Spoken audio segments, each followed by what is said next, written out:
Salam saudara sekalian, dimanapun berada, berkat Tuhan selalu beserta saudara dan saya. Masih bersama saya dengan Peter Sis Prayuda di channel Cross Christ. Tuhan memberkati. Saudara dikasih Tuhan, ini adalah video yang keempat dari pokok tema tentang keselamatan di dalam iman Kristen. Sebenarnya saya merencanakan untuk video ini berjilid-jilid sampai 10 atau 20, tetapi mungkin sudah cukup sampai yang ketiga atau keempat intisarinya. Jika ada permintaan dari saudara sekalian, bisa tulis komentar di YouTube. Nanti kita bikin video tentang permintaan saudara tersebut, yaitu keselamatan di dalam iman Kristen. Saudara dikasihi Tuhan, sesungguhnya masih banyak tema tentang keselamatan. Ini berhubungan dengan kematian Kristus, kristologi, soteriologi, karya Roh Kudus di mana, yang diselamatkan bidang apa saja. Banyak sekali tema bisa kita bahas. Tetapi saya akan beralih ke tema yang baru, yaitu eklesiologi atau tema tentang gereja. Apakah gereja di abad 21 ini tertidur, terlelap, atau terlalu nyaman, atau bagaimana? Atau terlalu dibela oleh penguasa pemerintah, atau kita mungkin perlu sebuah penderitaan supaya gereja mengalami kebangkitan. Nah, saudara dikasihi Tuhan, sebelum kita beralih ke tema tentang gereja dan segala pernak-perniknya, bagaimana gereja yang dinamis, gereja yang sehat, gereja yang harus mendapat disiplin, gereja yang harus bangkit, mengalami revival dan seterusnya, kita akan menyimpulkan terlebih dahulu video atau pengajaran tema tentang kristologi atau keselamatan. Nah, saudara dikasihi Tuhan, sesungguhnya video-video tentang keselamatan itu bukan dalam rangka untuk mempertanyakan karya keselamatan Kristus, bukan ya. Kita tidak sedang mempertanyakan. Umat Allah itu di video-video saya sebelumnya yang terdahulu, saya tegaskan bahwa orang percaya itu tidak perlu bukti, tidak perlu penjelasan. Bagi orang yang tidak percaya, sejuta bukti, berlaksa bukti tidak akan cukup untuk mengubah dia menjadi percaya. Karena apa? Real percaya itu adalah karya Roh Kudus, itu karya anugerah Allah, itu karena akal yang telah diperluas, bukan karena usaha manusia sendiri. Nah, sekalipun banyak orang sudah membahas tentang ajaran keselamatan di dalam iman Kristen, itu pasti atau tidak, itu hilang atau tidak, itu kekal atau sementara, itu tubuh, jiwa saja atau hanya roh saja, atau seluruhnya diselamatkan. Sudah banyak orang mengajar, sudah banyak orang mengkhotbahkan, sudah banyak orang membuat video. Tapi mengapa video ini dibuat? Ini adalah pertanggungjawaban iman saya. Saudara juga harus membuat pertanggungjawaban iman saudara. Sebagai apa? Sebagai saksi Kristus. Kita semua adalah saksi. Itu yang pertama. Kita harus menyaksikan betapa Kristus itu menderita untuk kita, disalib untuk kita, menggantikan kita, dikubur. Kita juga harus dikubur dalam dosa-dosa kita dan bangkit. Kristus bangkit dan hidup selama-lamanya. Kita juga harus dibangkitkan bersama dengan kebangkitan Kristus. Nah, sekalipun sudah banyak orang membuat video ini, kita harus buat lagi.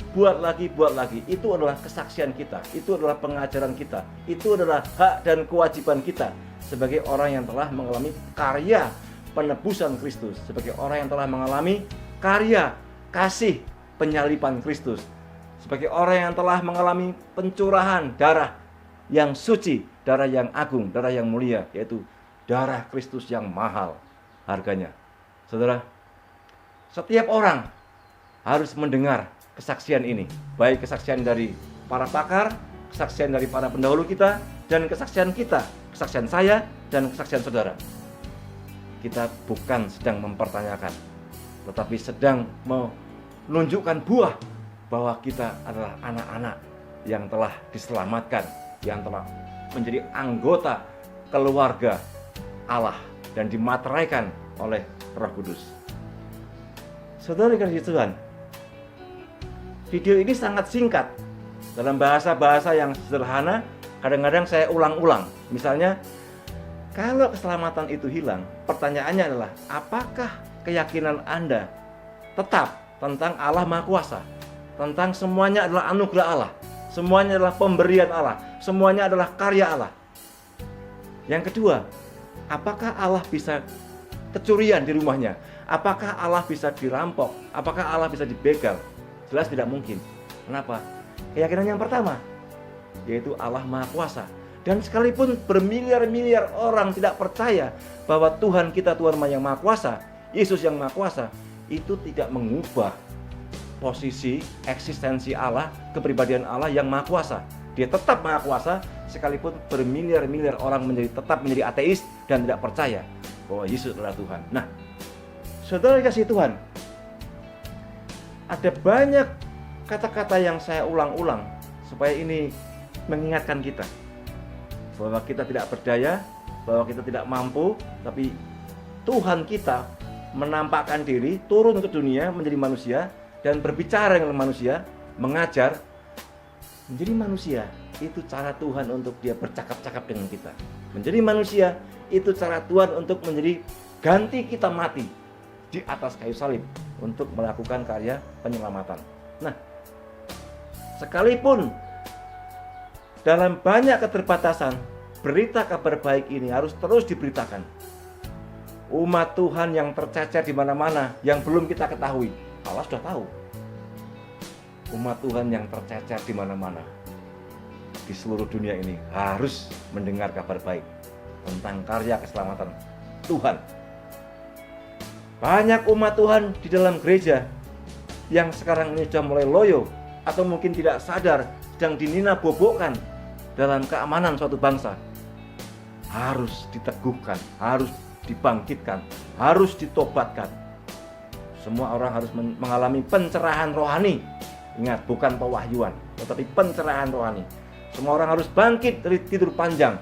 Mungkin gereja-gereja dari Sabang sampai Merauke sudah pada tidur, lupa bahwa dia harus bersaksi, lupa bahwa dia harus berdiri sebagai saksi Kristus untuk menyaksikan bahwa Kristus mati, namun dia bangkit pada hari yang ketiga dan hidup selama-lamanya. Saudara, kita juga harus menghindari dan mengurangi niat jahat untuk saling memusuhi. Buatlah kesaksian yang penuh damai, penuh kuasa, penuh kasih dan sayang kepada sesama, bahkan kepada orang-orang yang membenci saudara. Hindari, kurangi saling memusuhi, niat untuk saling memusuhi. Karena kita adalah keluarga umat Allah. Sesungguhnya bukan Alkitab, bukan doktrin yang menyebabkan banyak golongan bermusuhan, banyak denominasi gereja mengalami perdebatan yang penuh dengan kebencian.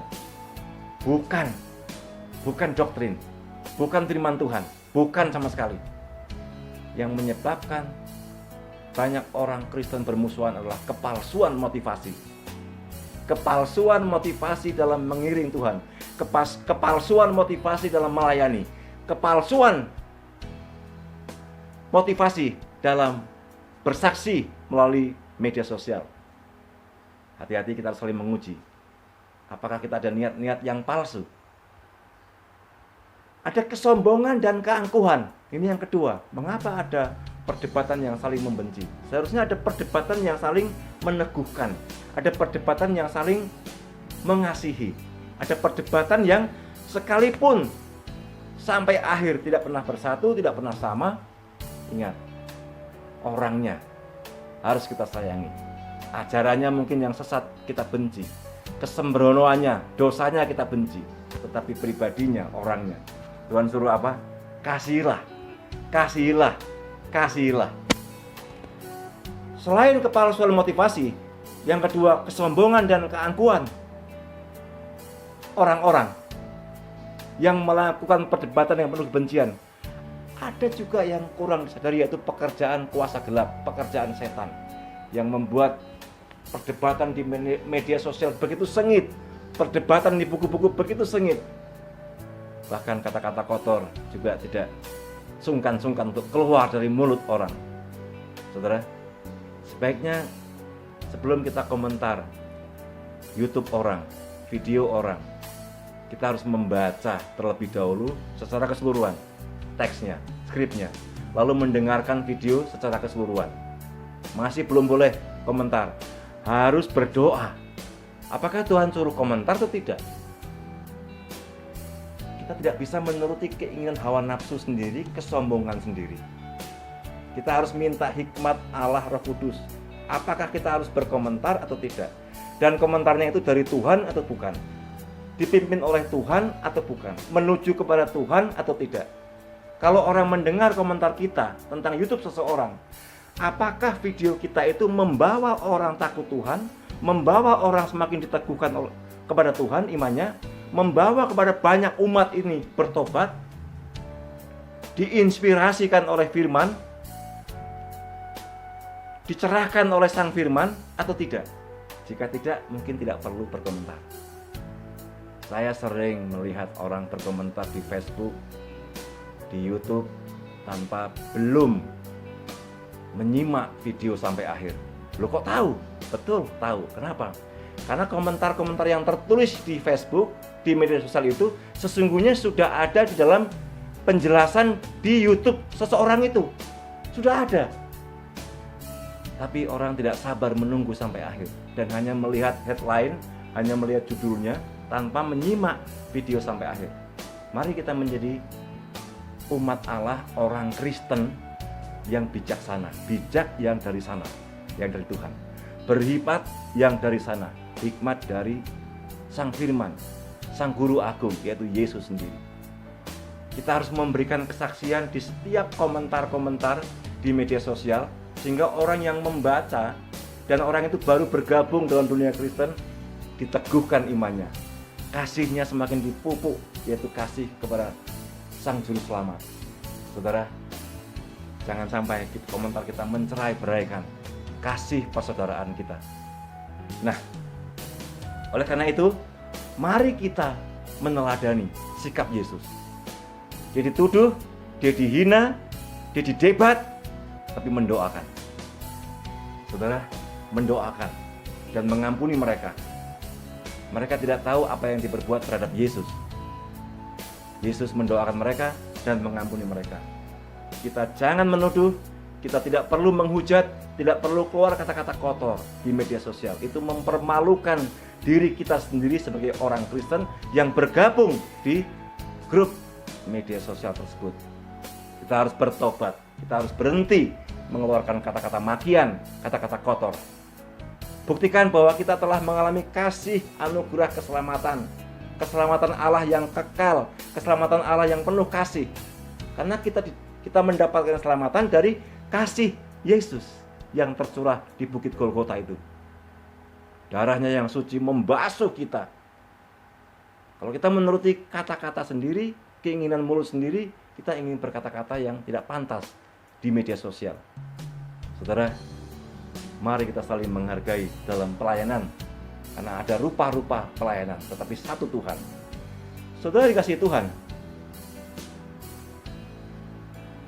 kita berlanjut ke ruang lingkup karya keselamatan Allah. Itu tubuh, jiwa, dan roh, atau hanya roh saja? Kalau ada orang berpandangan bahwa yang diselamatkan itu tubuh, jiwa, dan roh, pertanyaannya, jika tubuh ikut diselamatkan,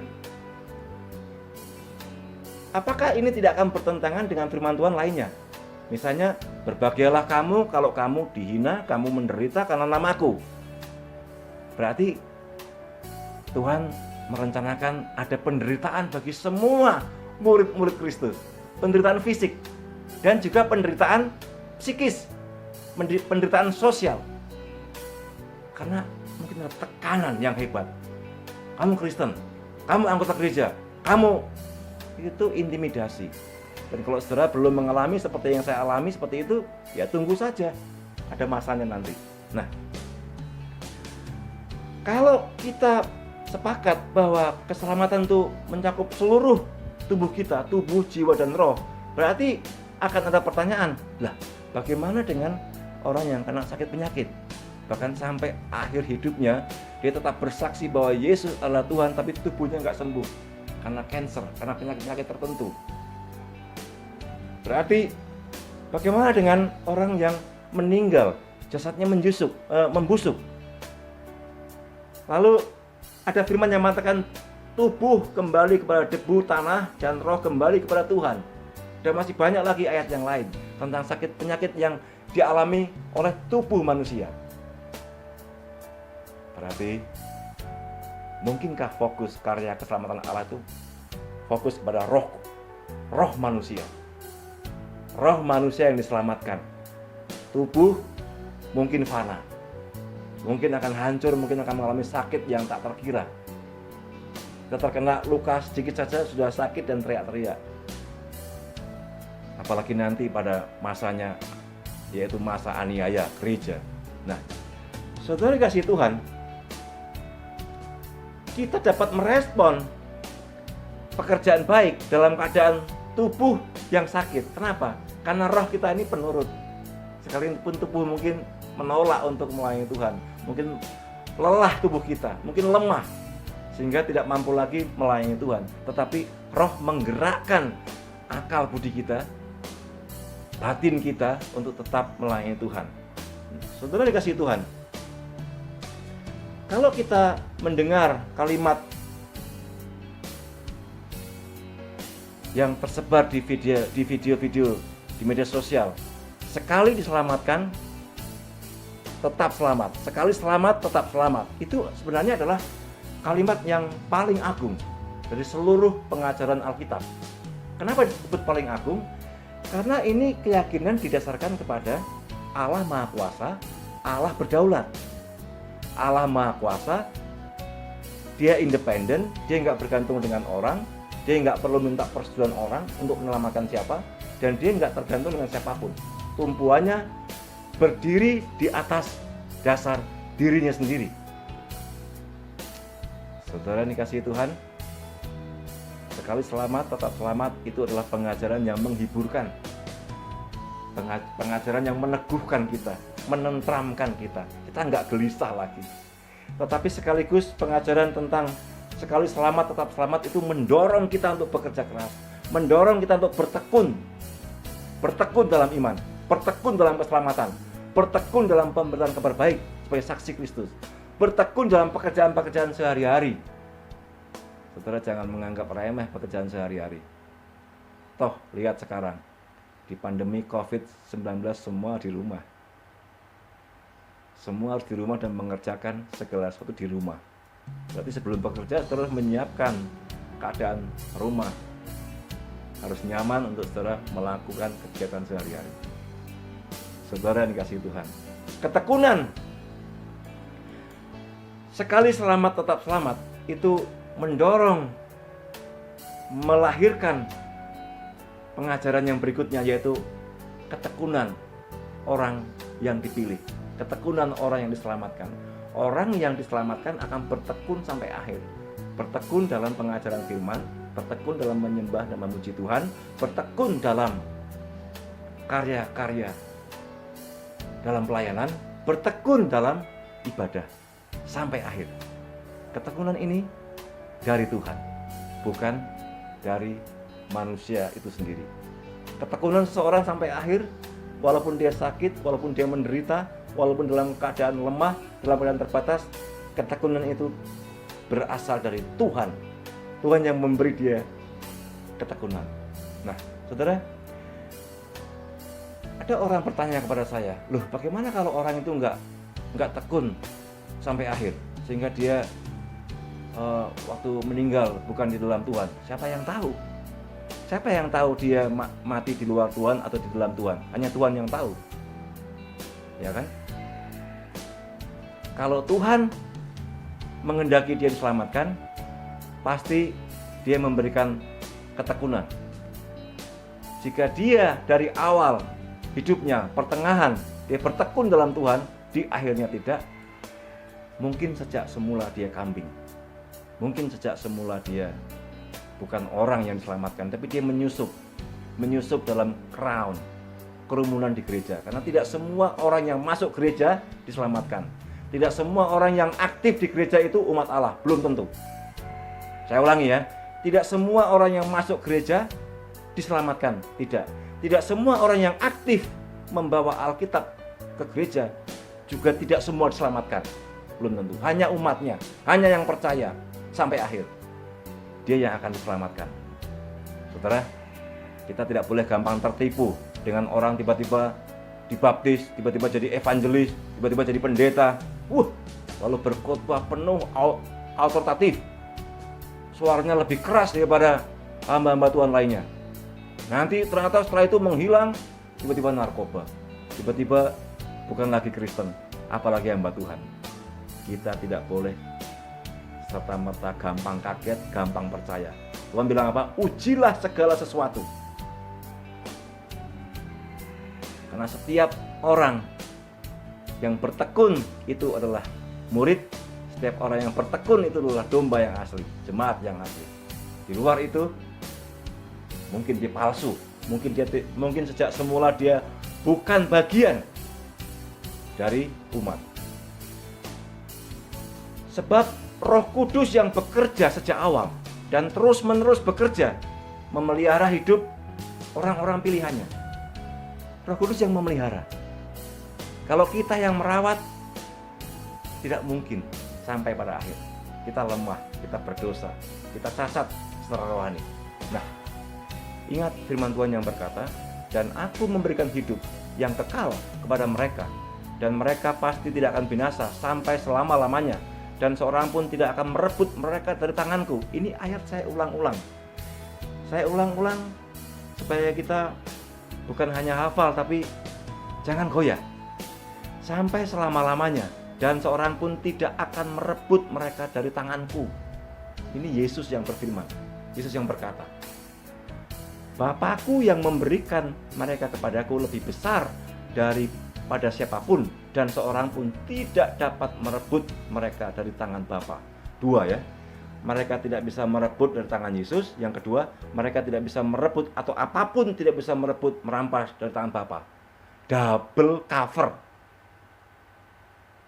Ada dua perlindungan, yaitu perlindungan Allah, Allah yang kekal, Allah yang maha kuasa, Allah yang maha luas, yang memperluas akal kita dari tidak percaya menjadi percaya. Nah, saudara dikasihi Tuhan, menegaskan bahwa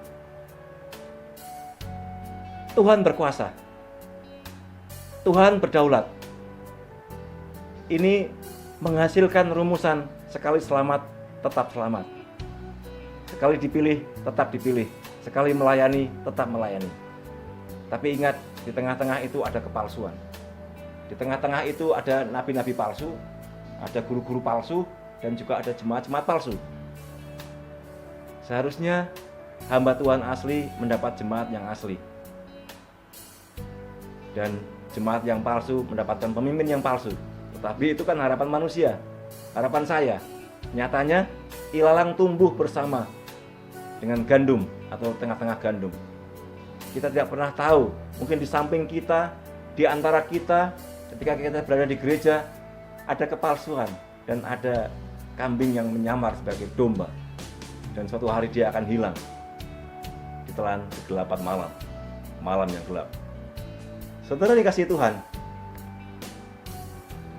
pengajaran sekali selamat tetap selamat ini mendorong, saya ulang-ulang, kita mengerjakan iman, mengerjakan keselamatan. Dampak buahnya adalah kita hidup jujur. Jadi pengusaha-pengusaha Kristen yang jujur, jangan pengusaha yang menipu, yang merekayasa, yang egois.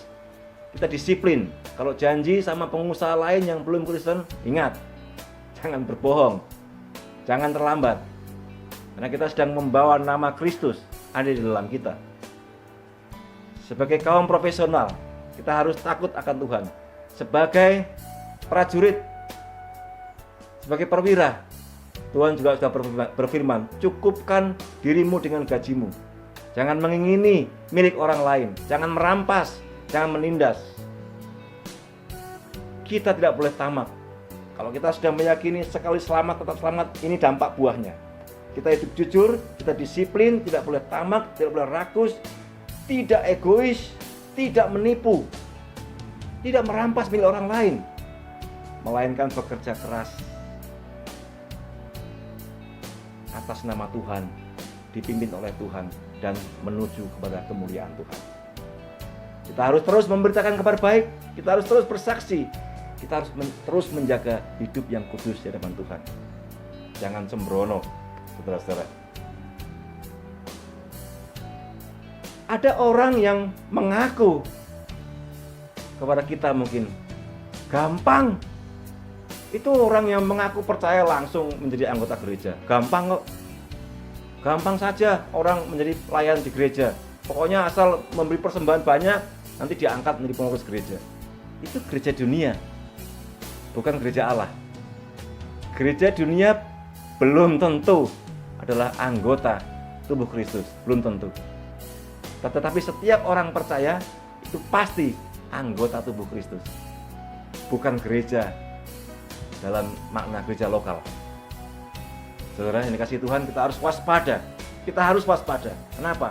Sudah terlalu banyak tersebar di mana-mana dan menyusup kemana-mana guru-guru palsu, pendeta-pendeta palsu, dan hamba Tuhan palsu. Nanti ada video yang berikutnya, bagaimana kita menandai atau apa ciri-ciri, apa ciri khas, kriteria gereja palsu atau ajaran-ajaran palsu. Nanti ada video berikutnya. Nah, saudara, kelompok orang Kristen seperti itulah yang disebut orang itu murtad atau kehilangan keselamatan. Saya ulangi ya. Ada kelompok orang yang mengatakan keselamatan bisa hilang. Mungkin dari pengertian dan pengamatan ini, yaitu ada orang yang gampang mengaku menjadi Kristen, gampang mau dibaptis, gampang mungkin berkata percaya, tapi mungkin tidak mengakar di dalam hati dan akal budinya, tidak mengakar. Sehingga pengakuannya ini menipu banyak orang. Lalu bagaimana? Kan kita sudah baca ayat kemarin. Dia sejak semula bukan termasuk bagian dari tubuh Kristus. Dia sejak semula bukan bagian dari kita. Kata firman Tuhan kemarin itu ya. Tetapi memang sejak semula dia palsu. Dia masuk gereja menerobos rasa malas, menerobos jiwa yang kikir. Jadi dia lebih rajin, dia lebih murah hati, tetapi menipu. Ingat, ada firman yang berkata, iblis menyamar sebagai malaikat terang. Apalagi hanya paling rajin di gereja, apalagi hanya paling banyak memberi persembahan. Belum tentu itu jemaat asli, belum tentu. Mungkin itu memang serigala sedang menerobos rasa malas dan rasa kikir seluruh anggota gereja. Semua mata terbelalak melihat dia. Ini orang baru, persembahannya paling banyak, pengabdiannya paling banyak, dia disiplin, gak pernah terlambat. Tiba-tiba nanti 10 tahun kemudian dia hilang. Ingat, sudah ada firman yang berkata, dia sejak semula tidak termasuk dari golongan domba Allah atau golongan gereja atau anggota tubuh Kristus. Nah, saudara, kalau begitu saya akan membacakan lagi ayat yang kemarin kita baca ya, dalam 1 Yohanes 2 ayat 19. 1 Yohanes 2 ayat 19. Memang mereka berasal dari antara kita, tetapi mereka tidak sungguh-sungguh termasuk pada kita. Sebab jika mereka sungguh-sungguh termasuk pada kita, niscaya mereka tetap bersama-sama dengan kita. Tetapi hal itu terjadi supaya menjadi nyata bahwa tidak semua mereka sungguh-sungguh termasuk pada kita.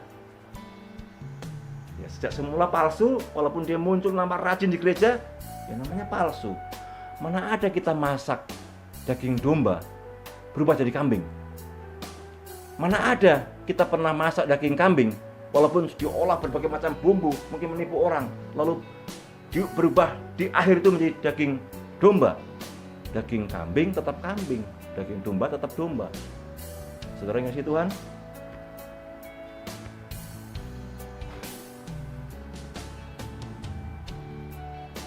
kalau kita bertekun, ini saya mengulang lagi, kita bertekun terus sampai akhir. Kita melihat orang walaupun sakit sengsara, seperti lagu yang saya nyanyikan beberapa waktu yang lalu, tetap setia.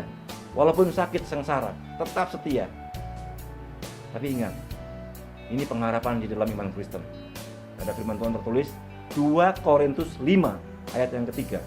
Dengan diri kami sendiri, kami tidak sanggup untuk memperhitungkan sesuatu seolah-olah pekerjaan kami sendiri. Tidak, kesanggupan kami adalah pekerjaan Allah. Nah, kesanggupan kami adalah pekerjaan Allah. Kita tidak perlu bersitegang, tidak perlu ngotot, tidak perlu menyebut pandangan orang lain itu salah, pandangan diri sendiri itu benar. Suatu hari, di hari terakhir kita akan lihat. Mungkin kita nggak sempat melihat, tapi Tuhan mencatat. Dan nanti di sidang pengadilan akan ditunjukkan sesungguhnya orang itu yang pernah muncul di gereja itu asli atau palsu. Jangan khawatir. Ingat ya, Tuhan tidak pernah salah mengambil keputusan. Kalau Tuhan salah, Tuhan sungkan sama saudara dan saya. Tuhan nggak pernah salah. Nah, saudara, yang dikasih Tuhan, kita harus penuh keyakinan bahwa di dalam Yesus ada pengharapan. Sekalipun ada duka cita juga di tengah-tengah kehidupan kita. Ada pengharapan di tengah-tengah duka cita. Nah, kita juga tidak boleh sekali lagi menghakimi orang. Dia yang paling rajin pasti ke surga. Yang itu mengajarkan begitu pasti sesat. Kita paling benar belum tentu. Karena apa? Karena wewenang sepenuhnya untuk menyelamatkan seseorang itu adalah milik Tuhan. Kita hanya diberi bagian untuk menjadi saksi. Kita hanya diberi bagian untuk menyampaikan firman Tuhan. Yang paling ngotot, yang paling mutlak, yang menganggap dirinya paling mutlak, mungkin dia paling sesat. Kenapa? Karena dia telah membuat Allah yang mutlak menjadi tidak mutlak. Adalah harusnya Allah yang mutlak, diri kita yang tidak ada apa-apanya. We are nothing. Allah yang maha kuasa, Allah yang berdaulat, Allah yang mutlak. Rumusan konsep iman kepercayaan kita tidak mutlak. Yang mutlak adalah firman Allah, kebenarannya. Nah, saudara, untuk menghibur kita, supaya kita jangan mudah menghakimi orang, supaya kita jangan mudah untuk mengatakan orang lain sesat, tetapi kita juga harus siap-siap seperti seorang pasien pergi ke dokter. Dokter yang punya sertifikat dokter, punya lisensi, punya SIM, surat izin memeriksa pasien. Dokter yang berhak untuk mengatakan seseorang itu gila atau tidak, dokter jiwa. Dokter yang berhak mengatakan orang itu sakit atau tidak. Dokter yang mengatakan setelah hasil diagnosa, setelah hasil pemeriksaan tim, dokter di bidang spesialis tertentu yang berhak mengatakan dia sakit, kanker atau bukan. Bayangkan kalau saudara memeriksakan diri kepada orang yang mengaku dokter tapi dia nggak punya SIM, nggak punya surat izin memeriksa, nggak punya surat izin mengobati. Jadi hanya dokter yang berhak memeriksa, mendiagnosa, lalu mengumumkan. Berarti di dalam profesi yang lain juga ada ahlinya kan? Nah, di dalam persebaran pengajaran agama Kristen juga ada orang yang sudah belajar sungguh-sungguh, dia punya karunia pengajaran, punya karunia nubuat ya, bukan nubuat baru, karunia nubuat. Dialah yang punya SIM, surat izin memeriksa angin pengajaran, surat izin mengajar. Orang-orang seperti itu, orang yang sudah belajar cukup, yang berhak untuk memeriksa dan menyatakan apakah pengajaran si A itu menyimpang atau tidak. Kalau menyimpang, bagi kita yang merasa yakin punya surat izin memeriksa dan mengajar, menyampaikan yang benar, sampaikan dengan video yang baru, sampaikan dengan deskripsi yang baru, pengajaran kita yang benar seperti ini. Di sana salahnya begini, tidak perlu memaki-maki dengan kata-kata yang kotor. Tidak perlu memaki-maki dengan kata-kata yang menyakitkan, yang tidak layak diucapkan oleh seorang yang menyebut dirinya Kristen atau hamba Tuhan. Tidak perlu. Saudara, kita semua adalah anak-anak Tuhan. Kita semua adalah anggota tubuh Kristus. Kita dikasihinya sama, tanpa Allah diskriminasi. Kasihnya itu sama, penuh, terbagi tapi penuh semua. Gak ada yang didiskriminasikan. Oleh karena itu, saya mengajak saudara, mulai hari ini, mari kita berhenti untuk menghakimi dengan kata-kata yang menyakitkan. Kita boleh menilai pengajaran orang lain jika kita seperti dokter tadi yang saya sebutkan. Kalau kita bukan dokter tadi itu yang berhak memeriksa ajaran orang, kita juga tidak cukup pengetahuan, kita tidak boleh berkomentar karena itu akan memperburuk suasana. Saudara, memang tidak mungkin seseorang memeriksakan kepada dokter gadungan. Juga tidak mungkin orang yang tidak belajar Alkitab, tidak belajar firman Tuhan secara cukup, dia memeriksa pengajaran orang. Dia cukup berdoa dan berdiam diri, tunjukkan bahwa kita punya buah roh, dan buah roh itu tetap. Kenapa demikian, saudara-saudara? Saya punya keyakinan bahwa nanti ada semacam lelucon, ada keterkejutan, karena semua itu wewenang Tuhan, bukan wewenang kita. Semua masih rahasia, siapa yang selamat, siapa yang tidak, siapa yang palsu, siapa yang tidak. Apakah di dalam semua orang yang teriak, mereka palsu? Di dalam kerumunan orang yang teriak itu asli semua? Belum tentu. Mungkin di tengah kerumunan orang yang menganggap diri benar, paling setia kepada Alkitab, di situ juga ada kepalsuan. Tetapi di tengah-tengah orang yang dituduh palsu, di sana mungkin ada domba Allah yang asli, anggota tubuh Kristus yang asli. Jadi kita harus berjiwa besar untuk kembali kepada pengajaran yang benar, yaitu bersaksi, menyampaikan pengajaran yang benar, yang utuh, yang nggak bertentangan dengan kedaulatan Allah yang mutlak. Saudara, tentang hal ini sesungguhnya kita tidak bisa menghakimi karena ada beberapa keterkejutan nanti di surga. Jika boleh saya menyampaikan ini. Yang pertama, kita terkejut. Loh, kok saya di surga? Ya karena mungkin sekalipun Tuhan menetapkan kita asli sebagai domba, kita motivasi banyak kepalsuan di gereja. Banyak dosa yang kita tahu, dosa pikiran, dosa perasaan, orang lain nggak tahu. Sehingga kita terkejut sendiri, loh, kok saya di surga ya? Lalu yang kedua, kita terkejut karena ada orang yang tekun ke gereja, tekun khotbahnya hebat, tapi juga memikat orang banyak, pengikutnya ribuan. Di surga kita cari-cari orang itu nggak ada. Loh, kok bisa? Ya terserah Tuhan kan, itu kan wewenang Tuhan. Keterkejutan yang ketiga, loh, orang ini orang jahat, menyiksa banyak orang Kristen, dan sampai akhir hidupnya, lalu di media sosial nggak ketemu, lalu hilang, lalu mungkin meninggal. Tiba-tiba ketemu di surga. Saudara terkejut? Allah nggak terkejut. Allah sudah menetapkan siapa yang selamat, jumlahnya berapa, jumlahnya genap. Saudara, terkejut pertama, loh, kok saya di surga? Terkejut yang kedua, orang itu rajin, orang itu setia, tapi di gereja nggak ada, berarti palsu. Terkejut yang ketiga, orang itu jahat sekali, banyak menganiaya gereja Tuhan, kok ada di sini? Di depan lagi dia. What? Keterkejutan yang keempat, kalau saudara orang yang setia bersaksi dengan tidak memaki-maki orang, dengan kata-kata yang bersih, dengan motivasi yang bersih, dengan hati yang bersih, yang tulus ikhlas, menyaksikan kasih Tuhan kemana-mana, melayani dengan tulus. Saudara, nanti ada banyak orang mengejutkan kita datang berterima kasih di surga. Loh, kita nggak kenal siapa.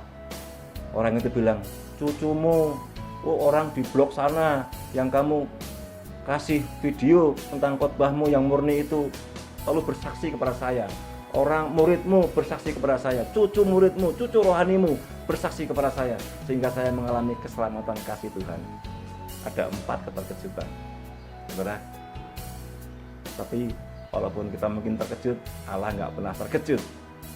Dia Maha tahu.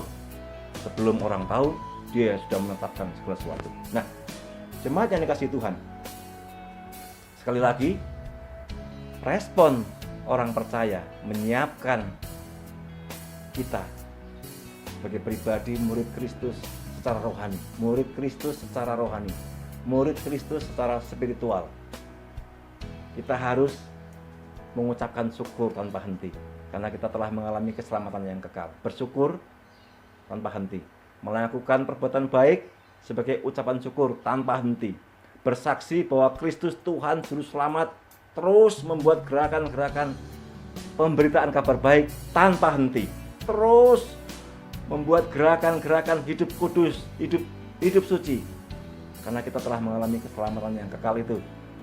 Buatlah gerakan hidup kudus tanpa henti, terus berdedikasi kepada bangsa dan negara. Usahakan kesejahteraan masyarakat, usahakan kesejahteraan bangsa di mana kita ditempatkan Tuhan.